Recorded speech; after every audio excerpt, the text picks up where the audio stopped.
ये कहानी है भारतीय इतिहास की सबसे खूबसूरत महिला के नाम से विख्यात आम्रपाली की, जिसे अपनी खूबसूरती की कीमत वैश्या बनकर चुकानी पड़ी। वह किसी की पत्नी तो नहीं बन सकी, लेकिन संपूर्ण नगर की नगर वधू जरूर बन गई।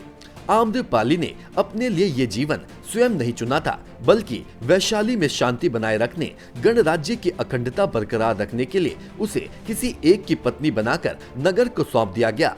उसने सालों तक वैशाली के धनवान लोगों का मनोरंजन किया, लेकिन जब वह तथागत बुद्ध के संपर्क में आई तो सब कुछ छोड़कर बौद्ध भिक्षुणी बन गई। आम्रपाली के जैविक माता पिता का तो पता नहीं, लेकिन जिन लोगों ने उसका पालन किया उन्हें वह एक आम के पेड़ के नीचे मिली थी, जिसकी वजह से उसका नाम आम्रपाली रखा गया।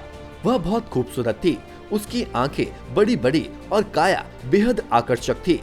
जो भी उसे देखता था वह अपनी नजरें उस पर से हटा नहीं पाता था, लेकिन उसकी यही खूबसूरती, उसका यही आकर्षण उसके लिए श्राप बन गया। एक आम लड़की की तरह वो भी खुशी खुशी अपना जीवन जीना चाहती थी, लेकिन ऐसा नहीं हो सका। वह अपने दर्द को भी बयां नहीं कर पाई और अंत में वही हुआ जो उसकी नियति ने उससे करवाया। आम्रपाली जैसे जैसे बड़ी हुई, उसका सौंदर्य चरम पर पहुंचता गया, जिसकी वजह से वैशाली का हर पुरुष उसे अपनी दुल्हन बनाने के लिए बेताब रहने लगा। लोगों में आम्रपाली की दीवानगी इस हद तक थी कि वो उसको पाने के लिए किसी भी हद तक जा सकते थे। यही सबसे बड़ी समस्या थी।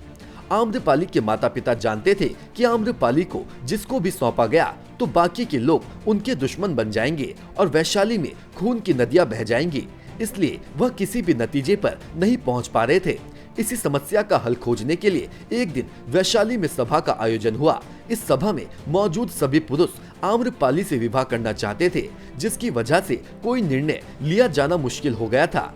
इस समस्या के समाधान हेतु अलग अलग विचार प्रस्तुत किए गए, लेकिन कोई इस समस्या को सुलझा नहीं पाया। लेकिन अंत में जो निर्णय लिया गया उसने आम्रपाली की तकदीर को अंधेरी खाइयों में धकेल दिया।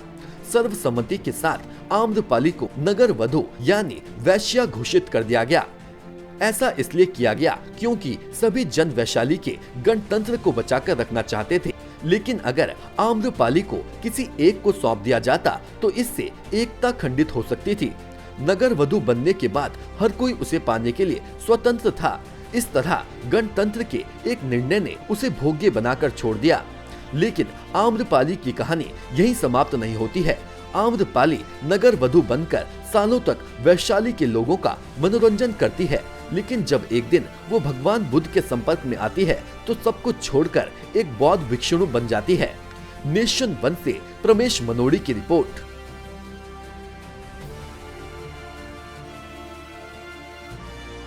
नेशन वन की खबरों के अपडेट के लिए आप हमारे चैनल को लाइक करें, सब्सक्राइब करें, पसंद आई वीडियो को शेयर करना ना भूलें और ज्यादा जानकारी के लिए लॉग इन करें www.nation1.tv पर।